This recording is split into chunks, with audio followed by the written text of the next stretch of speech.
dormivi e per te di là si allungava dal tavolo a sfiorare le palme. Le palme sfiorate dall'azzurro erano tranquille e la mano schietta. Ma le parole rette con le cuore memorate si держала сверху на ладони, устали и спала на троне. Боже, правда была моя.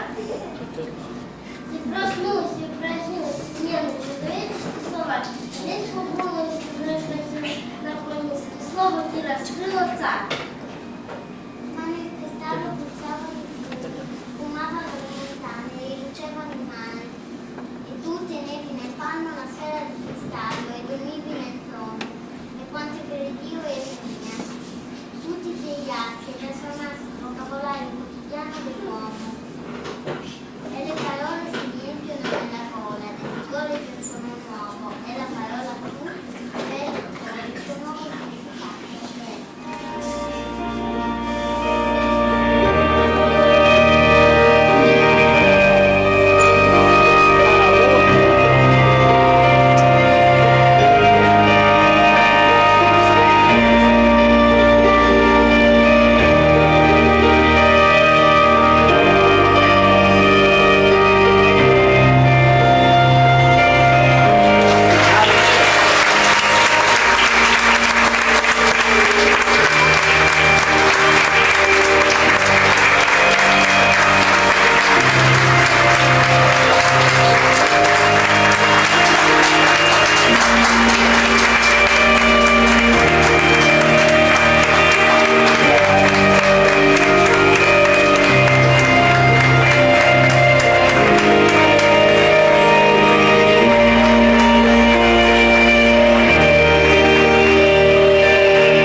didattica da molti anni del nostro gruppo, però ecco, mi sembra che si possa dire che mai avevamo affrontato un'esperienza del genere di collaborazione così etica. Ecco, quello che ci interessa rilevare è che queste cose, come diceva Giuseppe, ecco, hanno il segno della cultura e non del mettersi qualche mano in tasca e dare un obolo e aiutare in modo impersonale. La cultura ha a che fare con gli esseri umani, con gli scambi umani, e mai come in questa occasione mi sembra che questo scambio umano sia avvenuto. Grazie a chi ha lavorato